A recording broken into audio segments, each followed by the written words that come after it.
नमस्कार साथियों, स्वागत है आपका प्लस पॉइंट चैनल पर। साथियों, हमने सिंधु सभ्यता और उसके बाद वैदिक सभ्यता पूरा कर लिया है और अब हम अगला टॉपिक जो पढ़ रहे हैं वो है बौद्ध धर्म। यकीन मानिए, आप कोई सा भी एग्जाम देख लें जिसमें जीएस हिस्ट्री आती है, उसमें बौद्ध धर्म या जैन धर्म इससे एक ना एक क्वेश्चन जरूर आता है और यह टॉपिक एग्जाम की नज़र से बहुत ही ज़्यादा इम्पोर्टेंट हो जाता है। तो इसे हम अच्छे से पढ़ेंगे और बहुत ध्यान से पढ़ेंगे। मुझे उम्मीद है कि आप इसमें जो भी इम्पोर्टेंट पॉइंट आएगा आप उसे नोट भी करेंगे और सही दिशा में आप आगे बढ़ेंगे। तो चलिए शुरू करते हैं। बौद्ध धर्म, जो बौद्ध धर्म है, इसका जो प्रवर्तक माना जाता है वो माना जाता है गौतम बुद्ध को। किसे माना जाता है? गौतम बुद्ध को। पहली लाइन आपको ये याद रखनी है कि बौद्ध धर्म का जो प्रवर्तक है वो गौतम बुद्ध को माना जाता है। उसके बाद बौद्ध धर्म की जो उत्पत्ति हुई है वो हुई है 6वीं शताब्दी में, ये आप याद रखेंगे। उसके बाद नेक्स्ट पॉइंट आता है गौतम बुद्ध। इनका जो जन्म है वो हुआ था 563 ईस्वी। कब हुआ था? 563 ईसा पूर्व। इसे आप याद रखेंगे, ठीक है। उसके बाद जन्म स्थान इनका जो है वो है लुम्बिनी, और ये कहाँ पर है? नेपाल में। इनके पिता का नाम शुद्धोधन, माता का नाम माया देवी था। ये आप याद रखेंगे। इनकी मृत्यु ये हुई थी कुशीनारा में, और जो इनकी मृत्यु हुई थी इसे महापरिनिर्वाण कहा गया। नेक्स्ट पॉइंट, इनकी जो मृत्यु हुई थी वह कितने वर्ष की अवस्था में हुई थी? ये आपसे पूछ लेता है, कितने वर्ष की अवस्था में हुई थी? 29 वर्ष की अवस्था में इनकी मृत्यु हुई थी। बौद्ध ग्रंथों में गृह त्याग को महाभिनिष्क्रमण कहा गया। इसे आप याद रखेंगे। जो इन्होंने घर को छोड़ा था तो इसे इतिहास में क्या कहा गया? महाभिनिष्क्रमण। उसके बाद नेक्स्ट पॉइंट, गृह त्याग के पश्चात गौतम बुद्ध ने सर्वप्रथम अलारकलाम के आश्रम में तपस्या की। इनके गुरु बन गए थे ये अलारकलाम, ये आप याद रखेंगे। और इनके जो आश्रम में रहकर इन्होंने तपस्या की। उरुवेला बोध गया में 6 वर्षों की साधना के पश्चात 35 वर्ष की अवस्था में वैशाख पूर्णिमा की रात्रि में निरंजना नदी के किनारे पीपल के वृक्ष के नीचे गौतम बुद्ध को ज्ञान प्राप्त हुआ। यह भी मोस्ट इंपोर्टेंट पॉइंट हो जाता है एग्जाम की नजर से। तो इन्होंने सबसे पहले ने ज्ञान कहाँ प्राप्त हुआ? उरुवेला बोध गया में, ठीक है। और जो कौन सी नदी के किनारे हुआ? निरंजना नदी। कौन से पेड़ के नीचे हुआ? एक पीपल के वृक्ष के नीचे, ठीक है। इसे आप याद रखेंगे। नेक्स्ट पॉइंट है, बुद्ध ने अपना उपदेश सारनाथ में दिया। जिनका पहला उपदेश है वो कहा इन्होंने कहा दिया? वो दिया था सारनाथ में। इसे आप याद रखेंगे। ये पहला उपदेश है इन्होंने, ठीक है। जो इन्होंने पहला उपदेश अपना दिया, इस घटना को क्या कहते हैं? धर्मचक्र परिवर्तन, ठीक है। उसके बाद नेक्स्ट पॉइंट है, मगध के राजा बिंबिसार ने बुद्ध के निवास के लिए बेलूवन नामक एक विहार बनाया। किसने बनाया? राजा बिंबिसार ने, ठीक है। आप लोग इसे याद रखेंगे। राजा बिंबिसार ने बनाया बेलूवन नामक एक विहार। जो बुद्ध का जो संघ था इसमें प्रवेश पाने वाली पहली महिला जो थी वो थी प्रजापति गौतमी। कौन सी थी वो? प्रजापति गौतमी। इसे आप याद अच्छे से याद रखेंगे, एग्जाम की नजर से काफी इंपॉर्टेंट हो जाता है। उसके बाद बुद्ध ने सर्वाधिक उपदेश कौशल की राजधानी श्रावस्ती में दी। आपसे पूछेगा कि इन्होंने जो सबसे पहले तो उपदेश जो दिया था वो सारनाथ में दिया था, लेकिन सर्वाधिक आपसे जब पूछेगा तो वह उसमें आप ऑप्शन में लगाएंगे श्रावस्ती पर टिक। ठीक है, इसे आप याद रखेंगे। उसके बाद नेक्स्ट पॉइंट, बुद्ध के जीवन से संबंधित बौद्ध धर्म के प्रतीक। गर्भ में आने का प्रतीक है हाथी, इसे आप याद रखेंगे, पूछ लेता है एग्जाम में। गर्भ में आने का प्रतीक है हाथी। जन्म का प्रतीक है कमल और सांड। ठीक है, इसे आप याद रखेंगे। और गृह त्याग का प्रतीक है अश्व। ज्ञान का प्रतीक है पीपल। और मृत्यु का प्रतीक है स्तूप। ठीक है, इसे आप याद रखेंगे।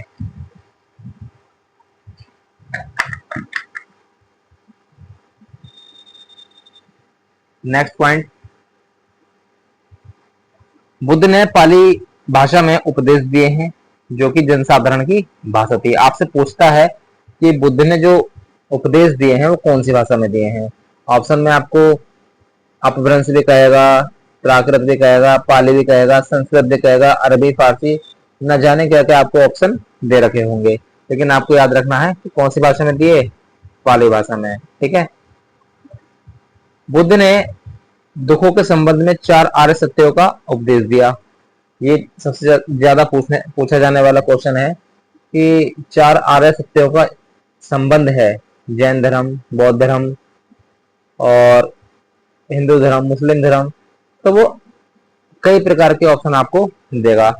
जो इसमें सबसे ज्यादा गलती होती है वो होती है जैन धर्म और बौद्ध धर्म में, क्योंकि हम जब इस टॉपिक का रिवीजन नहीं करते हैं तो हमारी जैन धर्म और बौद्ध धर्म में गलती होने के चांस रहते हैं, हमारा दिमाग हौच पौच हो जाता है।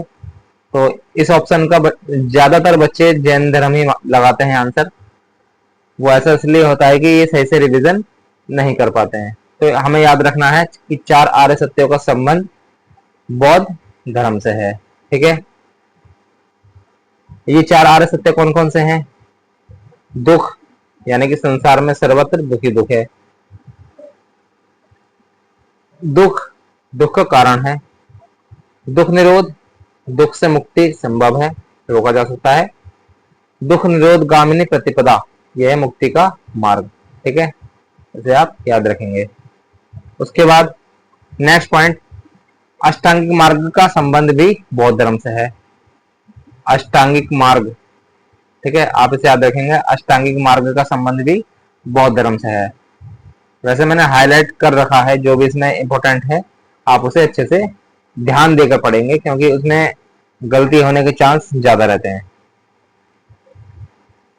बुद्ध ने वेदों की अपौरुषेयता एवं आत्मा के अस्तित्व को अस्वीकार कर दिया है। मतलब इसका मतलब ये हुआ कि आत्मा का अस्तित्व नहीं मानते थे और इन्होंने जो है कर्म और पुनर्जन्म के सिद्धांत को ये मानते थे। इन्होंने आत्मा का कोई ऐसा सिद्धांत पर इन्होंने अस्तित्व नहीं माना है। ठीक है, ये आप याद रखेंगे। बौद्ध धर्म के अनुसार निर्वाण प्राप्ति मानव के जीवन का चरम लक्ष्य है। मतलब इनका कहने का यह है कि निर्वाण प्राप्ति ही मनुष्य का चरम लक्ष्य है, इसे आप याद रखेंगे। उसके बाद नेक्स्ट पॉइंट, बुद्ध के जीवन काल से ही बौद्ध संघ की स्थापना हो गई थी। यानी कि जब गौतम बुद्ध का जन्म हुआ था तभी जो है बौद्ध धर्म की स्थापना हो गई थी, इसे आप याद रखेंगे। बौद्ध संघ में प्रवेश को उपसंपदा कहा जाता था।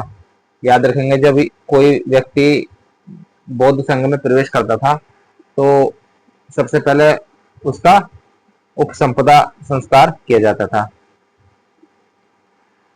बौद्ध संघ में प्रवेश के उपरांत प्रवजस नामक संस्कार किया जाता था। सबसे पहले तो आपसे पूछेगा बौद्ध संघ में प्रवेश के समय किया जाने वाला संस्कार था। 4 ऑप्शन दे रखे होंगे, आप उपसंपदा पर टिक लगाएंगे। उसके बाद बौद्ध संघ में प्रवेश के उपरांत प्रवज्य नामक संस्कार किया जाता था। ठीक है, ये आप याद रखेंगे। कौन सा संस्कार किया जाता था? प्रवज्य नामक संस्कार किया जाता था। नेक्स्ट है, फिर आती हैं बौद्ध संगतियां। बौद्ध संगतियां जो हैं काफी इंपोर्टेंट हैं एग्जाम की दृष्टि से, और इसे आप पढ़ेंगे अच्छे से। पहले बौद्ध संगति कब हुई थी? 483 में। इसके अध्यक्ष जो थे वो थे महाकश्यप। ठीक है, ये इसके शासक थे, ये अजात शत्रु के समय में हुई थी। ये शासक हैं इसके, तो अजात शत्रु के समय में हुई थी। द्वितीय बौद्ध संगति ये हुई थी 383 ईसा पूर्व। इसके जो अध्यक्ष थे वो सबाकामी थे। इसके जो शासक थे किसके शासनकाल में हुई? तो वो हुई कालाशोक के शासनकाल में। ठीक है, याद रखेंगे। तृतीय बौद्ध संगति ये हुई थी 255 ईसा पूर्व में, तो इसके जो अध्यक्ष थे मौगलिक पित्तु। ठीक है, याद रखेंगे। और ये किसके समय में हुई थी? सम्राट अशोक के समय में। उसके बाद नेक्स्ट चौथी बौद्ध संगति। चौथी बौद्ध संगति जो हुई थी वो हुई थी आपके, ये ईसा की प्रथम शताब्दी में हुई थी। इसके जो अध्यक्ष थे वो थे वसुमित्र, और इसके जो उपाध्यक्ष थे वो थे आपके अश्वघोष। इंपोर्टेंट है ये। किसके शासनकाल में हुई? कनिष्क के। ठीक है, इसे आप अच्छे से याद रखेंगे। उसके बाद नेक्स्ट क्वेश्चन, नेक्स्ट पॉइंट, प्रथम बौद्ध संगति में बौद्ध की शिक्षाओं का संकलन किया गया और सुत्त और विनय नामक दो पिटकों में विभाजित किया गया। आपसे पूछेगा कि बौद्ध धर्म को सुत्त और विनय पिटक इनका जो विभाजित किया गया कौन सी संगति में किया गया था? इसमें गलत होने के चांस रहते हैं। इसमें तृतीय ऑप्शन में बच्चे लगा के आते हैं जो कि गलत है। तो ऐसा किया गया था प्रथम बौद्ध संगति में, इसे आप याद रखेंगे। तृतीय बौद्ध संगति में अभिधम्म पिटक जोड़ा गया। इंपॉर्टेंट पॉइंट, तृतीय जो बौद्ध संगति हुई थी इसमें कौन सा पॉइंट जोड़ा गया था? इसमें कौन सा पिटक जोड़ा गया? अभिधम्म पिटक। ठीक है, इसे याद रखेंगे आप। चौथी बौद्ध संगति में बौद्ध धर्म को हीनयान और महायान संप्रदाय में विभक्त किया गया। याद रखेंगे, ये बहुत ज्यादा ही इंपोर्टेंट पॉइंट हैं जो आप इस समय देख रहे हैं। ठीक है, इसे आप अपने नोटबुक में नोट जरूर कर लेंगे, इससे आपके एग्जाम में गलत होने के चांस कम हो जाएंगे।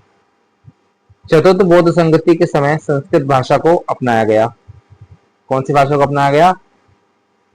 संस्कृत भाषा को अपनाया गया, इसे आप याद रखेंगे। ठीक है, नेक्स्ट आता है शून्यवाद।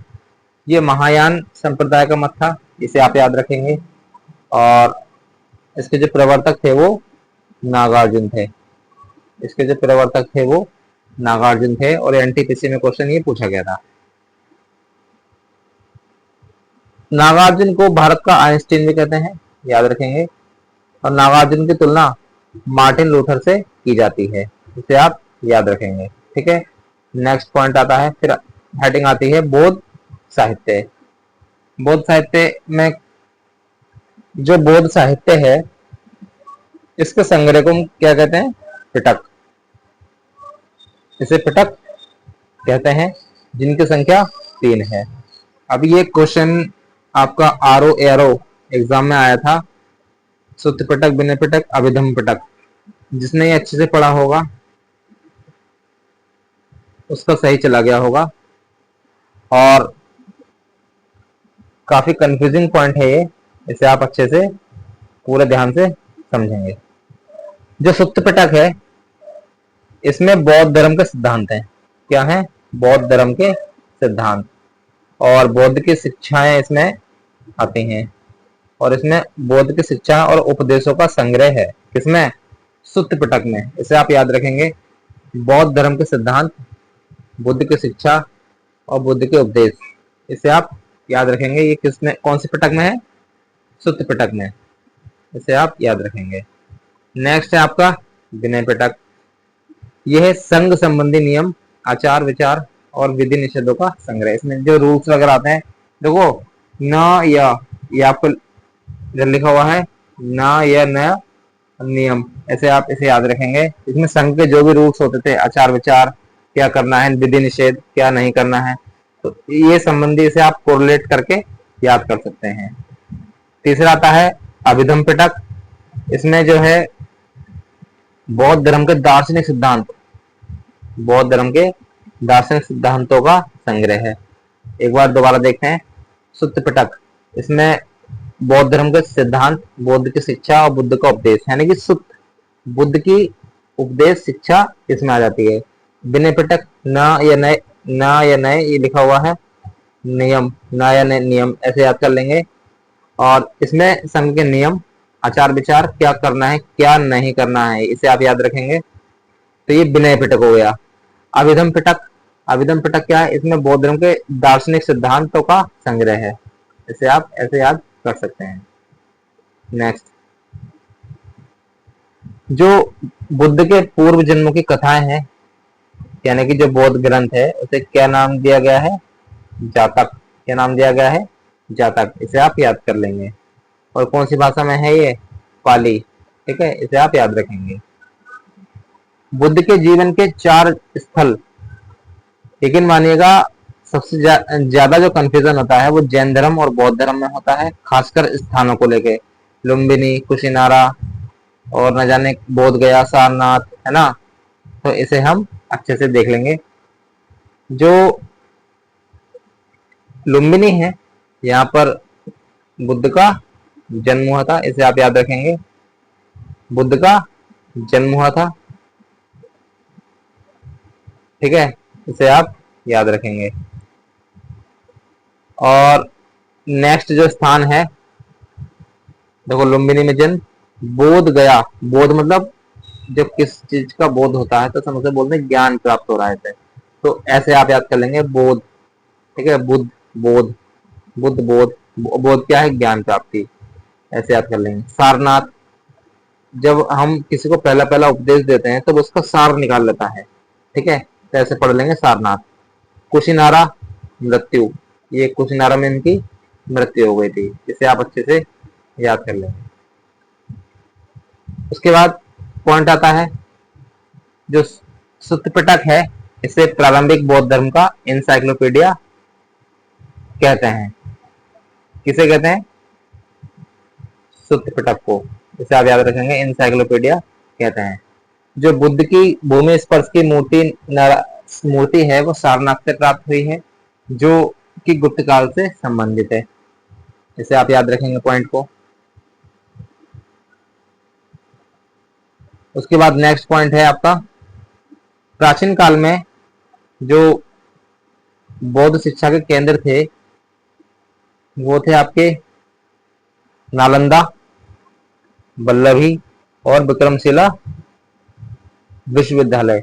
ये तीनों ही बौद्ध शिक्षा के 3 प्रमुख केंद्र हैं, ध्यान रखें। भारत में पूजा की जाने वाली मूर्ति संभवतः बुद्ध की थी, इसे आप याद रखेंगे।